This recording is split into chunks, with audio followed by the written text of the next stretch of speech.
بہت سے پیسے بچا کے بہت سا بیج لگایا ہوگا، تو اپنے مال کی حفاظت کے لیے وہ سوچ رہا تھا۔ تو سوال یہ پیدا ہوتا ہے کہ کیا یہ غلط ہے؟ نہیں، یسوع یہ نہیں کہہ رہا کہ مال اور دولت جو ہے وہ نہیں، وہ تو خدا کی طرف سے برکت ہے۔ اس کی اگر پروڈکشن ہوئی ہے، اس کی اگر زیادہ فصل ہوئی ہے، تو اس پر بھی خدا نے اس کو برکت دی ہے۔ ایک خداوند ایک سست اور کاہل شخص کو پسند نہیں کرتا۔ اگر ہم خدا کے کلام میں سے پڑھیں، وہ اچھے عقل مند اور انتظام کرنے والے ہو سکتے ہیں، لیکن عقل یہ نہیں۔ یہاں کچھ اور بات ہو رہی ہے۔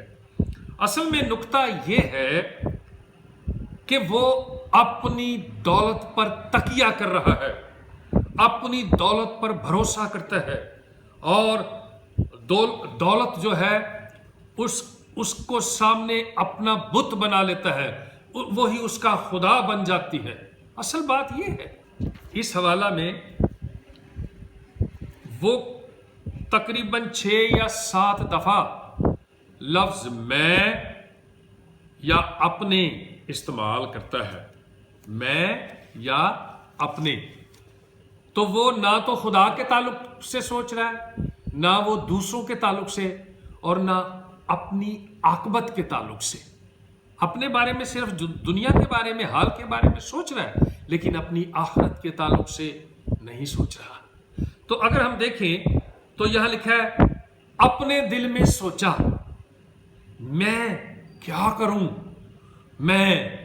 میرے ہاں جگہ کم ہے، میں اپنی پیداوار بھروں گا، پھر میں یوں کروں گا، اپنی کوٹھیاں بناؤں گا، اپنا سارا اناج اور مال اس میں بھروں گا، اور اپنی جان سے کہوں گا۔ اس کو اپنے علاوہ، میں کے علاوہ کسی اور کے بارے میں سوچ ہی نہیں ہے۔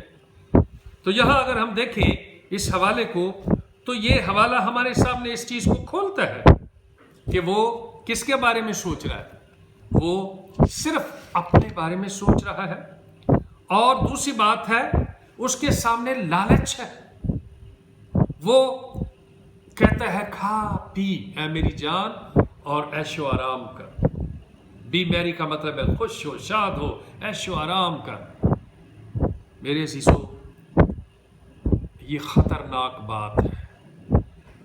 اگر آپ خداوند کے کلام میں سے پڑھیں تو وہاں لکھا ہے، پہلا امثال کی کتاب پڑھیں گے ہم، امثال 11 باب اور 28 آیت، لکھا ہے جو اپنے مال پر بھروسہ کرتا ہے گر پڑے گا، خدا پر نہیں۔ ارے خدا ہی تو دینے والا ہے، تیرے پاس جو کچھ ہے اس کا دیا ہے، مالک خدا ہے، تو صرف اس کا مختار ہے۔ تیرے کو اس نے سونپا ہے، ذمہ داری سونپی ہے کہ بھلا تو کس طرح تیرا رویہ یہ دولت کے بعد، اس شہرت کے بعد، اس عزت کے بعد کیا ہوتا ہے۔ تو یہاں پر ہم دیکھتے ہیں کہ جو اپنے مال پر بھروسہ کرتا ہے وہ گر پڑے گا۔ اور اگر وائس اس کے 5ویں باب اور اس کی 10ویں آیت میں پڑھے تو وہاں لکھا ہے، زر دوست روپے سے آسودہ نہ ہوگا، اور دولت کا چاہنے والا اس کے بڑھنے سے سیر نہ ہوگا۔ اس کا مطلب ہے لالچ، زر کی دوستی، یعنی دولت کے پیچھے بھاگنا، اور دولت کو اپنے لیے خدا بنا لینا، اور خدا کو بھول جانا، اور دولت جمع کرنے میں لگ جانا۔ اگر ہم خداوند کے کلام میں سے متی 6 باب کی 24 آیت پڑھیں تو وہاں لکھا ہے، تم خدا اور دولت دونوں کی خدمت نہیں کر سکتے، کیونکہ وہ خدا کے سامنے ایک اور بت آ جاتا ہے، رکاوٹ آ جاتی ہے۔ پہلا تموتھیوس 6 باب اس کی 9ویں 10ویں آیت پڑھے تو وہاں لکھا ہے، زر کی دوستی ہر قسم کی برائی کی جڑ ہے۔ یہاں یہ نہیں لکھا کہ زر یا دولت برائی ہے، لیکن دولت کی دوستی، دولت سے پیار، دولت سے محبت، اگر آپ خدا کے کلام میں پڑھیں تو وہاں لکھا ہے لالچی خدا کی بادشاہی میں داخل نہ ہوں گے۔ تو اصل میں خطرناک بات یہ ہے کہ وہ تقیہ اور بھروسہ دولت پر کر رہا ہے اور اس کے سامنے دولت خدا بن چکا ہے۔ اور اسی لیے جب خدا نے اس شخص کو جواب دیا تو اس نے کہا خبردار۔ کیوں خبردار؟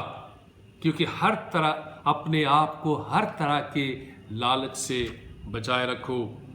میرے عزیزو، یہاں ہم دیکھتے ہیں کہ اصل نقطہ کیا ہے؟ اصل نقطہ ہے کہ دولت پر تکیہ نہیں کرنا، دولت تمہارے لیے خدا بن جائے گی۔ امیر آدمی کی 4 غلطیاں ہم یہاں دیکھتے ہیں۔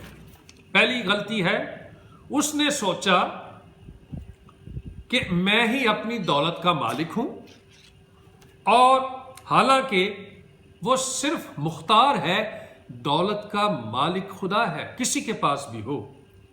اور دوسری غلطی اس نے کی کہ وہ صرف اپنے موجودہ حالات پر نظر کرتا ہے، موجودہ وقت پر اپنے حال کو دیکھتا ہے، اور یہ نہیں سوچتا کہ آسمان پر بھی میں نے مال جمع کرنا ہے۔ کئی ایسے ہیں آج بھی، اگر آپ دولت مند کئی ایسے حکمرانوں کو دیکھیں ہمارے پاکستان میں، اتنی دولت اکٹھی کرنے کے باوجود وہ جو حکمران ہیں ان کا پیٹ نہیں بھرتا، وہ سیر نہیں ہوتے، ان کے بچوں کے اکاؤنٹوں میں پیسے اور کہاں کہاں انہوں نے پیسہ جمع کیا، لیکن وہ اپنی عاقبت کے بارے میں نہیں سوچتے، کرپشن کرتے ہیں، لوٹتے ہیں، اور غریب کا پیسہ اپنے بچوں کے اکاؤنٹوں میں ڈالتے ہیں، اور وہ آسودہ نہیں ہوتے، وہ اور کے چکر میں رہتے ہیں۔ اسی طرح انسان ہے، انسان جو ہے وہ جب اس کو مل جاتا ہے تو پھر وہ اور کے چکر میں لگ جاتا ہے۔ لیکن خدا ہمیں یہاں سمجھاتا ہے، متی 6 باب اور 19 اور 20 آیت پڑھے تو وہ لکھا ہے اپنے واسطے زمین پر مال جمع نہ کرو جہاں کیڑا اور زنگ خراب کرتا ہے اور چور نقب لگاتے ہیں اور چراتے ہیں، بلکہ اپنے واسطے آسمان پر مال جمع کرو۔ اس کا مطلب ہے اپنی عاقبت کے بارے میں سوچو، اپنے خدا کے بارے میں سوچو کہ میرے لیے میری دولت تو خدا نہیں بن گئی۔ اور تیسری بات ہے وہ جسمانی چیزوں کی تگ و دو میں تھا۔ یہ تیسری غلطی ہے اس کی کہ وہ جسمانی چیزوں کی تگ و دو میں تھا، روحانی باتوں کو بھول چکا تھا، روحانی طور پر وہ مردہ تھا، صرف جسمانی چیزیں، جسمانی خواہشیں۔ اور یہی کچھ دنیا میں ہے۔ اگر ہم پہلا یوحنا 2 باب اس کی 16ویں آیت پڑھیں تو وہاں لکھا ہے جسم کی خواہش، آنکھوں کی خواہش اور زندگی کی شہی، یہ دنیا ہے اور یہی کچھ دنیا میں ہے، اور اسی میں وہ گم ہو چکا تھا، اور روحانی طور پر اس کی آنکھیں بند تھی۔ اور چوتھی اس کی غلطی کیا تھی؟ وہ نہ خدا کو اہمیت دیتا ہے، نہ ضرورت مند لوگوں کو اہمیت دیتا ہے، بلکہ اپنے مال پر وہ خوش ہے، اور اس کا مال اس کے لیے خدا تھا۔ خود غرضی سے بھرا ہوا ہے، میں میرا۔ ہمیں گیت گاتے ہیں سب کچھ تیرا ربا، سب کچھ تیرا ہے، تیری وہ تعریف خدایا، نام مبارک تیرا ہے، نہ کر بندے میری نہ کر میرا ہے، سب کچھ تیرا ربا، سب کچھ تیرا ہے۔ اور یہ واقعی سب کچھ اس کا ہے، سب کچھ۔ اگر ہم خدا کے کلام میں پڑھیں یعقوب 4 باب کی 13ویں 14ویں آیت تو وہاں لکھا ہے تم جو کہتے ہو کہ ہم آج یا کل فلاں شہر میں جا کر وہاں 1 برس ٹھہریں گے اور سوداگری کر کے نفع اٹھائیں گے، یہ نہیں جانتے کہ کل کیا ہوگا۔ ذرا سنو تو، تمہاری زندگی چیز ہی کیا ہے؟ بخارات کا سا حال ہے، ابھی نظر آئے اور ابھی غائب ہو گئے۔ وہ کہتا ہے تم یہ نہ کہو، بلکہ 15ویں آیت میں کہتا ہے کہو کہ اگر خدا چاہے، خدا کی مرضی ہو خدا کو اولیت دو۔ متی 16 باب کی 26 آیت میں بھی اسی طرح مرقوم ہے، وہاں لکھا ہے اگر آدمی ساری دنیا حاصل کرے اور اپنی جان کا نقصان کرے تو اس کو کیا فائدہ ہوگا؟ یا اپنی جان کے بدلے انسان کیا قیمت دے سکتا ہے، کیا دے سکتا ہے؟ میرے عزیزو ذرا غور کریں۔ مجھے یاد ہے ایک شخص، وہ بیمار پڑا اور مجھے دعا کے لیے کہا گیا کہ ان کے لیے دعا کریں، اور ان کی بیماری جو ہے اتنی بڑی کہ ان کا گھر ان کے اولاد نے بیچ دیا، کرائے کے گھر میں چلے گئے، ساری دولت گھر جو اکٹھا کیا تھا آخر کو پھر بھی وہ نہ بچ سکا اور مر گیا۔ دولت بھی گئی اور وہ بھی گیا، جان کی کوئی قیمت نہیں ہے۔ میرے عزیز، اگر آدمی ساری دنیا حاصل کرے اور اپنی جان کا نقصان کرے تو اس سے کیا فائدہ؟ آج ایک فیصلہ کرنا ہے، یا تو خدا ہی ہمارا خدا ہے تو اس کی اولیت ہو، دولت دوسرے نمبر پر ہو، ضرور ہے اپنے بچوں کے لیے محنت کریں اور کوشش کریں، اور جو کچھ اپنے بچوں کے لیے، خاندان کے لیے آپ کی ذمہ داری ہے اسے پورا کریں، لیکن زر کی دوستی، لالچ اور خواہش جو ختم ہی نہ ہو اور اس کو دولت کو خدا بنا لے، یہ چیز جو ہے ان دونوں میں سے آپ کو ایک چننا ہے، کیونکہ یہاں خداوند کے کلام میں لکھا ہے، ابھی ہم نے پڑھا، یہاں لکھا ہے کہ یا تو آپ خدا کی طرف ہو جائیں، یا کیونکہ دونوں کی خدمت نہیں کر سکتے۔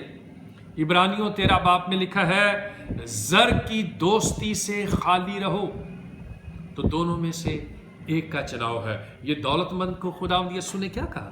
خداوند یسوع نے کہا اے نادان، خدا نے کہا اے نادان، آج ہی رات تیری جان تجھ سے طلب کر لی جائے۔ کہاں تیری دولت؟ اور یہ کس کی ہوگی؟ وہ خدا کے کلام میں لکھا ہے تمثیل میں، یہ کس کی ہوگی دولت؟ دولت غیروں کے ہاتھ میں چلی جائے گی، تیری نہیں رہے گی۔ میرے عزیزو ذرا اپنی زندگی پر غور کرے، ہم نے بھی ان دو چیزوں میں سے ایک کا چناؤ کرنا ہے۔ میں اکثر ایک مثال دیا کرتا ہوں، پرانے وقتوں میں جب بندر پکڑنے والے بندر پکڑا کرتے تھے تو وہ ایک کجی سی ہوتی تھی، اس کو لیتے اور اس میں چنے ڈال دیتے، اور اس کا منہ تھوڑا کجی کا پتلا ہوتا تھا جس کے گرد وہ رسی باندھ کے جا کے کہیں جھاڑیوں میں چھپ جاتے دور۔ اب جب وہ بندر آتے اور اپنا ہاتھ اس میں ڈالتے اور اس برتن میں سے جب مٹھی بھرتے ان چنوں کی اور باہر نکالنے لگتے تو ان کا ہاتھ پھنس جاتا، کیونکہ مٹھی کے بغیر تو چلا جاتا ہے، جیسے ہی وہ مٹھی بناتے ہیں تو پھر ان کا ہاتھ پھنس جاتا ہے۔ تو وہ نہ تو مٹھی کھولتے ہیں اور ہاتھ بھی نکالنا چاہتے ہیں۔ وہ بے وقوف نادان اس نادان دولت مند کی مانند تھے جو دنیا اور دولت کو سب کچھ سمجھ بیٹھے تھے۔ اسی طرح وہ بھی کیا کرتے ہیں؟ اسی طرح مٹھی بند کر کے پوری کوشش سے اس کو نکالنے کی کوشش کرتے ہیں۔ اتنی دیر میں وہ صیاد ان پر جھپٹ پڑتا ہے اور رسی کو لے کے اور ان کو پکڑ لیتے ہیں۔ صرف ایک ہی طریقہ تھا آزادی کا، اور وہ ان چنوں کو چھوڑنا۔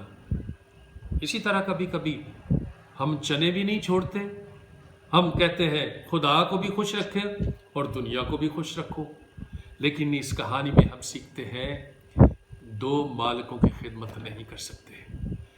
لالچ اور زر کی دوستی سے ہم نے توبہ کرنی ہے۔ ہاں، محنت کرے اور ضرورت کے تحت جو کچھ خدا دیتا ہے، خدا اس کا مالک ہے، اس کی شکر گزاری کریں، لیکن خدا اولیت حاصل کرے ہماری زندگی میں، وہی ہمارا خدا ہے۔ کیونکہ یہاں لکھا ہے خبردار، اپنے آپ کو ہر طرح کے لالچ سے بچائے رکھو، کسی کی زندگی اس کے مال کی کثرت پر منحصر نہیں، موقوف نہیں، بلکہ کثرت کی زندگی یسوع دیتا ہے۔ وہ کہتا ہے میں تمہیں زندگی بلکہ کثرت کی زندگی دوں گا۔ آئے ہم اس کے حضور اپنی زندگی رکھیں اور اپنا آپ اس کے حضور رکھیں۔ خدا یسوع مسیح آپ سب کو برکت دے۔